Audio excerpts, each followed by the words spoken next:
Constantine could execute thousands with a single command, right? He controlled legions across 3 continents. He reshaped the entire Roman world. Yet he spent years failing to convince a group of North African Christians to reconcile with their bishop, the most powerful man in the world, defeated by theology. This isn't just an amusing footnote, it's the moment that created the church-state relationship defining Western civilization for 1500 years. To understand this paradox, we need to enter Constantine's worldview. He believed the Christian God gave him military victory at the Milvian Bridge in 312. Divine favor meant military success meant divine favor. The logic seemed airtight, but it came with a terrifying implication.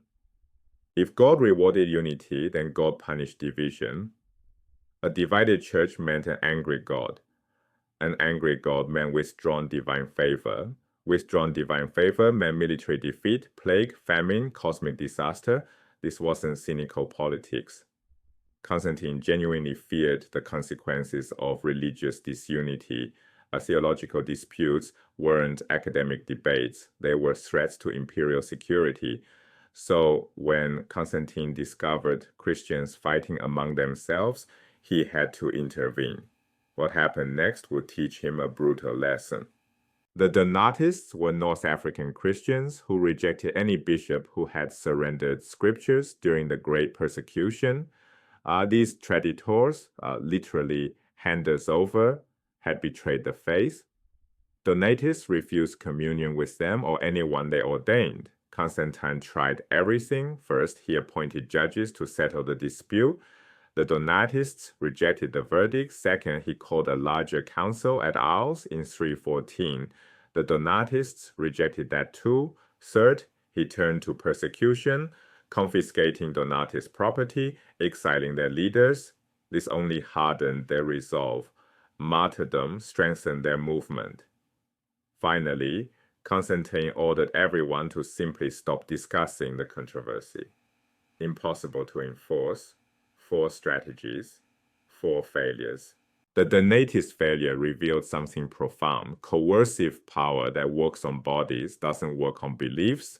Constantine could force people to attend certain churches. He couldn't force them to believe certain doctrines. He could exile bishops. He couldn't exile ideas. Right? The harder he pushed, the more the Donatists saw themselves as the true church, persecuted by a compromised emperor, just as their ancestors had been persecuted by pagan ones. Persecution proved their righteousness. The Donatist disaster taught Constantine he needed a bigger solution. When Arianism emerged, the teaching that Christ was a created being, not co-eternal with the Father, he tried something unprecedented. In 325, he convened the Council of Nicaea. Bishops from across the entire Christian world gathered to settle doctrine once and for all. Constantine presided, he intervened, he took sides, he pressured wavering bishops, he funded the whole operation, yet he remained strangely deferential. He could convene the council, he could enforce its decisions, he could not actually determine what those decisions would be. This established the template for centuries. Emperors possessed temporal power, armies, treasuries, legal authority. Bishops possessed sacramental authority, the power to baptize, consecrate communion, ordain clergy, and define what Christians must believe. The emperor needed the church for legitimacy. The church needed the emperor for protection and resources. Neither could fully control the other. This tension, cooperation, and conflict intertwined would define medieval Christianity. But there's one more puzzle about Constantine's own faith. Constantine wasn't baptized until his deathbed in 337 by an Arian priest, no less. The emperor who convened Nicaea to defeat Arianism, baptized by an Arian. This seems bizarre until we understand pre-Augustinian baptismal theology. Baptism didn't just forgive past sins. It was understood to wash away all sin and initiate a life of sinlessness. Post-baptismal sin was spiritually catastrophic. For ordinary Christians, this meant serious moral commitment.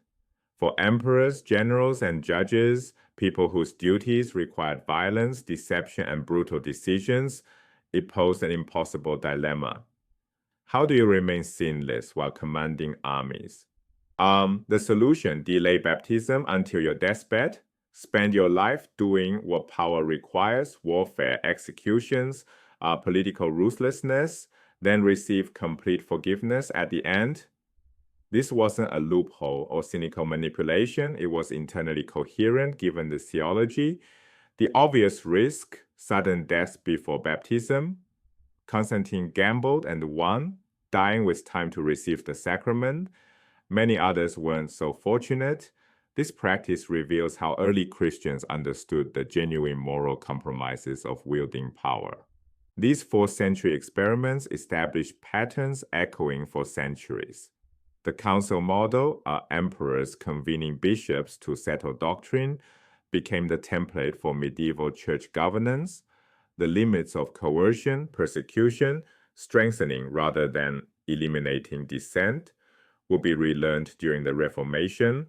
The fundamental tension, political power needing religious legitimacy while religious authority resists political control, drove the investiture controversy, shaped the Reformation, and arguably persists in modern debates about religion in public life.